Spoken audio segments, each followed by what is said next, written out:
Patatas Bravas may be the best potato dish in the world. Translating to spicy potatoes, this iconic Spanish tapas of crispy fried potatoes are smothered in a tangy, fiery sauce you'll want to drown everything in. And yeah, I'm definitely adding a few extra goodies to take it over the top. But before we dive into that, let's talk about the sauce. We're going to make a classic salsa bravas, and to do that, we are going to start by peeling and small dicing one medium-sized yellow onion. A red, white, or sweet will also work. Now let's take them over to the cooktop where I have a 3-quart saucier pan. I'm going to add 2 tablespoons of olive oil and then turn the heat up to medium. Next, add in the onions, give it a gentle season with coarse salt to help draw out some moisture, and then saute for 5 minutes or until lightly browned, just like this. Then, the heat goes down to low for 10 minutes while occasionally stirring. In the meantime, let's hit a little more prep. I'm going to smash and finely mince 4 garlic cloves. Now, a traditional salsa bravas prep would end here, and it would include paprika, cayenne, flour for thickening, and then cooked in stock and then pureed.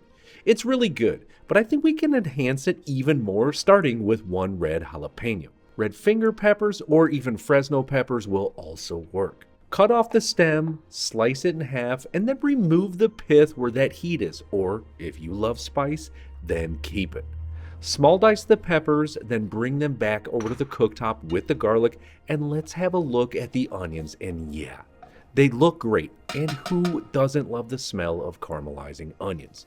Now they're almost done, but first, let's add in that jalapeno and saute over medium heat for just 3 to 4 minutes or until the edges start to brown up just like this.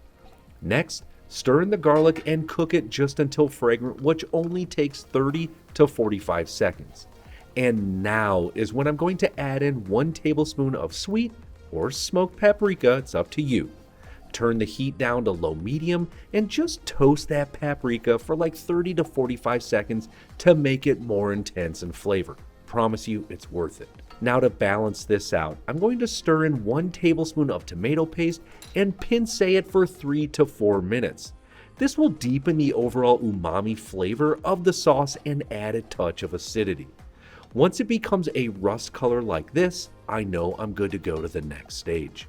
Now for a bit more tomato flavor, sorry I'm Italian, I'm adding in 1 cup of tomato puree.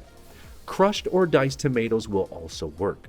Cook this down for 2 to 3 minutes to further concentrate the flavor, and then you'll start to notice that it will become really thick, just like this.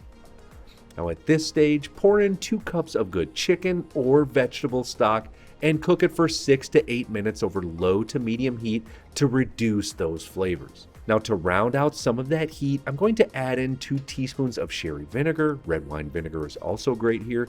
Then season with some coarse salt and freshly cracked pepper. Well, it's always good to keep pushing to make this as good as it can be, and these little techniques will help get us there. Looks and smells ridiculous in here. Okay, almost done with this, but first, let's smooth it out by adding it to a blender. Be sure to scrape all that goodness out. Now this is hot and can explode if you're not careful, so replace that center cap on the lid with a towel to let the heat escape, and then blend on medium until it is completely smooth like this. Now it keeps winking at me, so I have to taste it. Let's get a quick spoonful to see where we're at. Perfect level of spice, so good. Such a tasty sauce with a perfect nappe consistency. Now this would go awesome just served over roasted chicken, or as a marinade for beef, or even as the base to the famous shakshuka. Regardless, there'll be plenty of this traditional Spanish tapa sauce left over for you to use how you want. Okay, before we make the crispiest potatoes of all time, let's get a big old pot of water boiling over high heat. And in the meantime, we're going to peel 3 pounds of golden Yukon potatoes. And yes, russets or red potatoes will also work for this recipe. Once the potatoes are peeled, I'm going to cut them in half and then cut those into 4 slices. These are going to cook down and they will be a perfect size, but feel free to go bigger or smaller here, it's up to you. Let's bring them back over to the cooktop and let's first salt the water to season up the potatoes, so it should be as salty as the ocean. Then, for the secret for the crispiest potatoes ever, I'm adding in 1.5 teaspoons of baking soda, or about a half teaspoon per half gallon of water.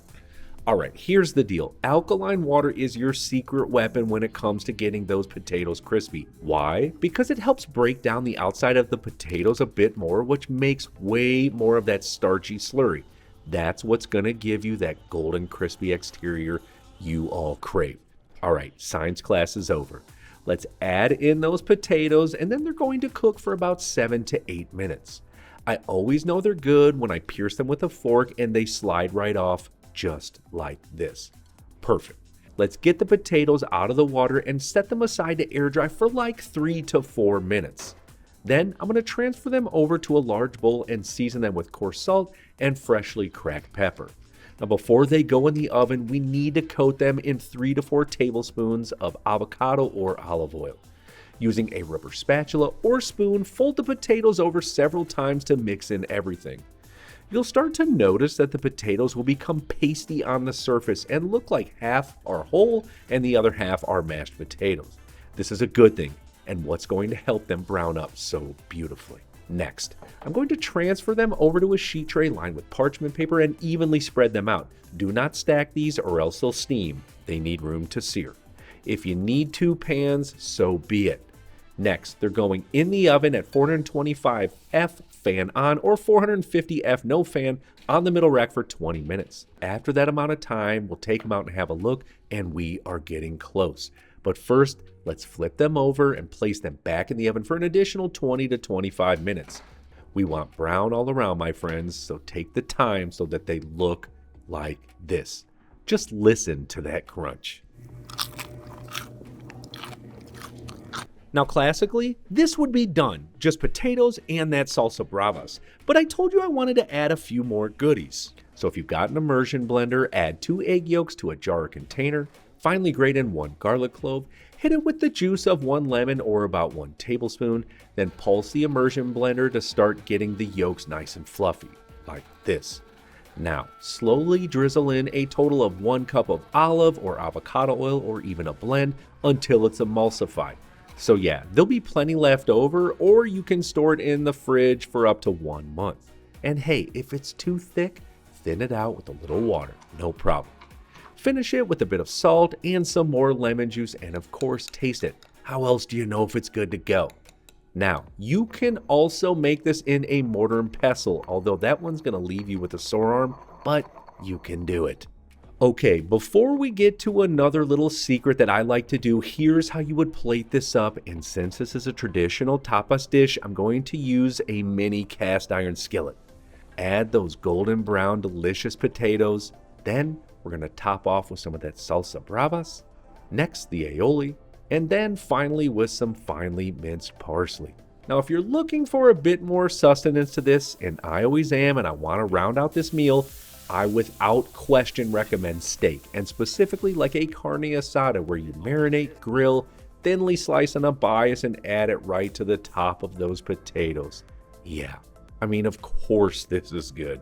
The sauces are kind of like Frank's. You want to put this on everything once you taste it. Now, if you love these big, bold, zesty flavors, then you absolutely have to check out my peri peri chicken. I've got an epic recipe video waiting for you. I'll see you there.